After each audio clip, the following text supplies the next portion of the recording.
ഇക്കഴിഞ്ഞ കുറച്ചു നാളുകളായിട്ട് കേരളം ഭരിക്കുന്ന CPM അതിന്റെ കഷ്ടകാലത്തിലാണ് ഇരിക്കുന്നത്. തൊട്ടതും പിടിച്ചതുമെല്ലാം ഇതേ സർക്കാരിന്റെ മുഖത്ത് കരിവാരി തെച്ചുകൊണ്ടേയിരിക്കുമ്പോഴാണ് മുഖം രക്ഷിക്കാൻ SFI പടയെ കളത്തിലിറക്കിക്കൊണ്ട് VD സതീശനെ 4 പറഞ്ഞുകൊണ്ട് ആ വഴിക്ക് ഗവർണറെയും പൂട്ടാമെന്ന് ഒക്കെയാണ് വിചാരിച്ചത്. ഇതൊക്കെ കൽപ്പിച്ചുകൊണ്ടാണ് പിണറായി അമേരിക്കയിലേക്ക് ചികിത്സാർത്ഥം പറഞ്ഞതും. ഒരു പാവപ്പെട്ട ബിന്ദു എന്ന സ്ത്രീയെ കൊലയ്ക്ക് കൊടുത്തുകൊണ്ടുള്ള ആ പോക്കിനെ രാഷ്ട്രീയ കേരളം മുഴുവൻ ചോദ്യം ചെയ്തപ്പോൾ മാനം രക്ഷിച്ചേ പറ്റൂ എന്നായി CPM എന്ന പാർട്ടിക്ക്. അതിന് ഏറ്റവും നല്ലത് നിലമ്പൂർ തെരഞ്ഞെടുപ്പ് വിജയത്തോടെ പ്രതിപക്ഷ നേതാവിൽ നിന്നും ക്യാപ്റ്റനിലേക്കും ലീഡറിലേക്കും അതുവഴി അടുത്ത മുഖ്യമന്ത്രി എന്ന തലക്കെട്ടിലൊക്കെ നിറഞ്ഞു നിന്ന VD സതീശനെ തകർക്കുക എന്നതായി. അങ്ങനെ CPM മെനഞ്ഞ ഒരു അജണ്ടയും ഉണ്ടാക്കി.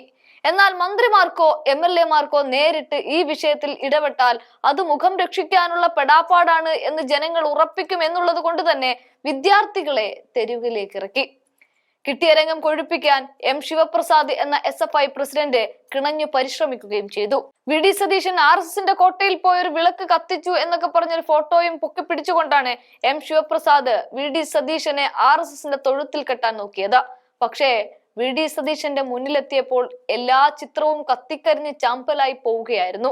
നിന്ന നിൽപ്പിൽ പിണറായിയെ പൂട്ടിക്കൊണ്ട് ചില ചോദ്യങ്ങൾ VD സതീശൻ ചോദിക്കുന്നതോടെ CPMന്റെ കുട്ടിപ്പട്ടാളത്തിന് വന്ന വഴിക്ക് വിടേണ്ടിയും വന്നു എന്ന് തന്നെ പറയാം. ആ രംഗങ്ങൾ ഒന്ന് കാണാം. എന്നിട്ട് പുതിയൊരു ക്യാപ്സൂൾ ഇറങ്ങിയിരിക്കുക അതിന് സമരത്തിന്. അത് VD സതീശൻ RSSന്റെ ഏജന്റാണ്. ആ ക്യാപ്സൂൾ കയ്യിൽ വെച്ചാൽ അത് കേരളത്തിൽ ഓടൂല. ഞാൻ ചോദിക്കുന്ന ചോദ്യത്തിന് ആ ക്യാപ്സൂൾ ഇറക്കിയവർ മറുപടി കൊടുക്കണം. 1977 RSS പിന്തുണയോടുകൂടി ജയിച്ചു വന്ന MLA ആയി ജയിച്ചു വന്ന ആളല്ലേ ഇപ്പോഴത്തെ കേരള മുഖ്യമന്ത്രി ശ്രീ പിണറായി വിജയൻ. മുഖ്യമന്ത്രിയായി കുറേ നാൾ കഴിഞ്ഞപ്പോൾ സ്വന്തം കാറിൽ പോവാതെ വേറെ കാറിൽ പോയി മസ്കറ്റിൽ വെച്ച് കേരളത്തിലെ RSS നേതാക്കളുമായി ചർച്ച നടത്തി ഒത്തുതീർപ്പിലാക്കാൻ നേതൃത്വം കൊടുത്ത ആളല്ലേ പിണറായി വിജയൻ. ആരാ RSSന്റെ ഏജന്റ്? ആരാ RSSന്റെ ഏജന്റ്? ഈ നമ്മുടെ നാഗ്പൂരിലെ പ്രതിനിധാനം ചെയ്യുന്ന മന്ത്രി നിതിൻ ഗഡ്കരിക്ക് സമ്മാനപ്പെട്ടിയും പൊന്നാടയുമായി പോയത് ആരാ? ഏത് RSSന്റെ ഏജന്റ് അവിടെ പോയത്? ആരാ പോയത്? BJPയുമായി അവിശുദ്ധ ബാന്ധവത്തിന് നേതൃത്വം കൊടുക്കുന്ന CPM നേതാവ് ആരാ? ഇതെല്ലാമാണ് RSSന്റെ ഏജന്റുമാർ. അവരാണ് ഇതേ പണി അവർ ചെയ്തുകൊണ്ടിരിക്കുന്നത്. മനസ്സിലായില്ലേ? ഞാൻ എന്തായാലും ഗവർണറെ വിളിച്ച് നിർമ്മലാ സീതാരാമനെ വിളിച്ച് ഒരുമിച്ച് പുട്ടും കടലയും കഴിക്കാൻ പോയ ആളല്ല. ഗവർണർ രാജേന്ദ്ര ആർലേക്കറെ വിളിച്ച് നിർമ്മലാ സീതാരാമന്റെ കൂടെ പുട്ടും കടലയും കഴിക്കുന്ന കൂട്ടത്തിൽ ഞാനുണ്ടായിരുന്നില്ല. അതായിരുന്നു ആ RSSന്റെ ഏജന്റ്. അപ്പൊ ക്യാപ്സ്യൂൾ ഇറക്കിയവരോട് അത് പോയി ഒന്ന് ചോദിച്ചാൽ മതി. കുട്ടികൾ നിങ്ങളെ കൊണ്ട് ചുടിയോറ് മാന്തിച്ചുകൊണ്ടിരിക്കുക ഈ കുട്ടികളെ കൊണ്ട്. എന്നിട്ട് പോലീസ് നോക്കിക്കാൻ അല്ലല്ല, അത് പറഞ്ഞോട്ടെ തന്നെ. അത് അവര് പറഞ്ഞ ആവൂലല്ലോ. ഏറ്റവും യോജിച്ച പേര് അത് പിണറായി വിജയനാണ്. അതാണല്ലോ ഞാൻ 5 കാര്യം പറഞ്ഞു. മസ്കറ്റിൽ ഞാൻ മുഖ്യമന്ത്രിയുടെ മുഖത്ത് നോക്കി ചോദിച്ചു, മസ്കറ്റ് ഹോട്ടലിൽ വെച്ച് നിങ്ങൾ കേരളത്തിലെ RSS നേതാക്കളുമായി ചർച്ച നടത്തിയില്ലേ? തല കുനിച്ച് താഴേക്ക് നോക്കിയിരുന്നു, മറുപടി പറഞ്ഞില്ല. എല്ലാത്തിനും മറുപടി പറയുന്ന ആളല്ലേ മുഖ്യമന്ത്രി. പറഞ്ഞില്ലല്ലോ. എന്താ പറയായിരുന്നത്? 77 RSSന്റെ പിന്തുണയോടുകൂടിയല്ലേ ജയിച്ചു വന്നത് നിയമസഭയിൽ മുഖ്യമന്ത്രി പിണറായി വിജയൻ. എന്താണ് നിതിൻ ഗഡ്കരിയുമായിട്ടുള്ള ബന്ധം പിണറായി വിജയന്? RSS ആസ്ഥാനത്തിൻ്റെ പ്രതിനിധിയാണ് നിതിൻ ഗഡ്കരി. സംഘപരിവാറുമായിട്ടുള്ള പിണറായി വിജയൻ്റെയും കേരളത്തിലെ CPMൻ്റെയും ഇടനിലക്കാരനാണ് നിതിൻ ഗഡ്കരി.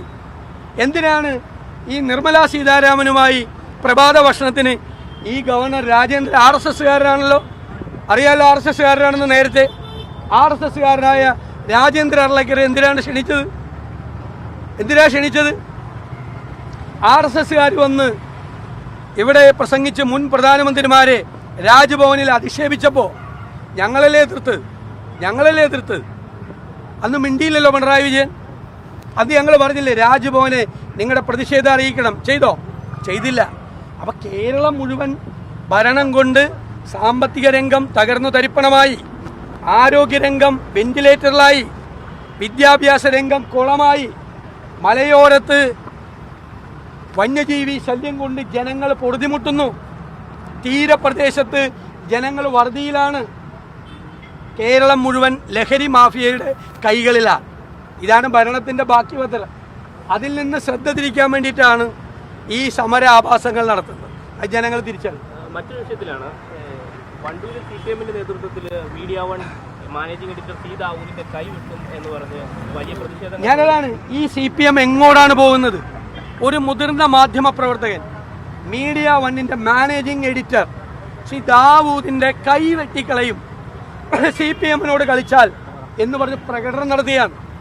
മുഖ്യമന്ത്രി പിണറായി വിജയനും കേരളത്തിലെ പോലീസിനും ധൈര്യമുണ്ടോ അവരെ അറസ്റ്റ് ചെയ്ത് ജയിലിലടയ്ക്കാൻ? നിങ്ങളറിയണം, മാധ്യമപ്രവർത്തകർ, ഈ മൈക്കുമായി നിൽക്കുന്ന നിങ്ങളറിയണം, ഒരു മാധ്യമപ്രവർത്തകന്റെ കൈവെട്ടും എന്ന് പറഞ്ഞ് ഇത് ഡൽഹിയല്ല, കേരളമാണ്. ഇവിടെ സമരം നടത്തിയിരിക്കുകയാണ് CPM. അതിന് കൊട പിടിച്ചു കൊടുക്കുകയാണ് CPM നേതൃത്വം. ഒരു മാധ്യമപ്രവർത്തകന്റെ കൈവെട്ടു എന്ന് പറഞ്ഞത്, ആ കൈവെട്ടു എന്ന് പറഞ്ഞ് മുദ്രാവാക്യം വിളിച്ചു കൊടുത്തവരെ, നേതൃത്വം കൊടുത്തവരെ ജയിലിലടയ്ക്കാൻ ഈ ഗവൺമെന്റ് തയ്യാറുണ്ടോ? പിന്നെന്താ നരേന്ദ്രമോദിയുടെ സംഘപരിവാർ സർക്കാരും പിണറായി വിജയന്റെ ഈ സർക്കാരും തമ്മിലുള്ള വ്യത്യാസം എന്താ? ഇത് ഡൽഹിയിലായിരുന്നെങ്കിൽ ഇവിടെ പ്രകടനം നടത്തിയേനെ CPM, അല്ലേ? ഇവിടെ പ്രകടനം നടത്തിയേനെ. ഡൽഹിയിൽ സംഘപരിവാറാണ് ഇത് നടത്തിയെങ്കിൽ ഇവിടെ പ്രകടനം നടത്തിയേനെ CPM-കാർ. ഇവിടെ സംഘപരിവാറിന്റെ അതേ തോണിയിലാണ് ഇവർ യാത്ര ചെയ്യുന്നത്. ഇവർക്ക് സമരം ചെയ്യുന്നത് ഇഷ്ടമല്ല, അവർക്കെതിരായി വാർത്തകൾ എഴുതുന്നത് ഇഷ്ടമല്ല. പക്ഷേ അവർക്കെതിരായി ഒരു വാർത്തയും പറയാൻ പാടില്ല. പറഞ്ഞാൽ കൈവെട്ടും, കാലുവെട്ടും, വീട്ടിൽ കൊണ്ടുപോയി റീത്ത് വയ്ക്കും, വെള്ള വിരിപ്പിച്ച് കിടത്തും, എന്തൊക്കെ പറഞ്ഞ് മുദ്രാവാക്യം വിളിക്കുക. പത്രപ്രവർത്തകരെ ഞങ്ങൾ ഓർമ്മിപ്പിക്കുന്നു, CPM-കാരെ, ഇത് സ്റ്റാലിൻ്റെ റഷ്യയല്ല, ഇത് കേരളമാണ്, ജനാധിപത്യ കേരളം. കഴിഞ്ഞ ദിവസം മന്ത്രിമാർ ഭീഷണിപ്പെടുത്തി, മന്ത്രിമാർക്കെതിരായി സമരം ചെയ്താൽ പ്രതിപക്ഷ നേതാക്കന്മാർ റോഡിലിറങ്ങി നടക്കില്ല. നീ കൈവെട്ടും കാലുവെട്ടും എന്ന് പറഞ്ഞ് ഞങ്ങൾക്കെതിരെയും പ്രകടനം നടത്ത്. ഞങ്ങൾ പേടിച്ച് വീട്ടിൽ കയറിയിരിക്കുകയാണെന്ന് പറഞ്ഞേ, പുറത്തിറങ്ങാതെ. ഇവരെ പേടിച്ചിട്ട് ഇവരെ ഒരാൾക്കും പേടിയില്ല. ഞാൻ പറയുന്നത് നിങ്ങൾ എഴുതി വെച്ചോ, ബംഗാളിൽ ഇതുപോലെയായിരുന്നു. അവസാന വർഷം, അവസാനത്തിൻ്റെ ആരംഭമാണ്. കേരളത്തിലെ CPM ഭരണത്തിൻ്റെ അവസാനത്തെ ആരംഭം. ആദ്യത്തെ മുഖ്യമന്ത്രി കേരളത്തിലെ EMS, കമ്മ്യൂണിസ്റ്റ് മുഖ്യമന്ത്രി. അവസാനത്തെ മുഖ്യമന്ത്രി പിണറായി വിജയൻ എന്ന് ചരിത്രത്തിൽ എഴുതി വെച്ചിട്ട് അദ്ദേഹം പോവുള്ളൂ. അതിനു വേണ്ടിയിട്ടുള്ള പരിപാടിയാണ് അണികളിപ്പോൾ ചെയ്തുകൊണ്ടിരിക്കുന്നത്.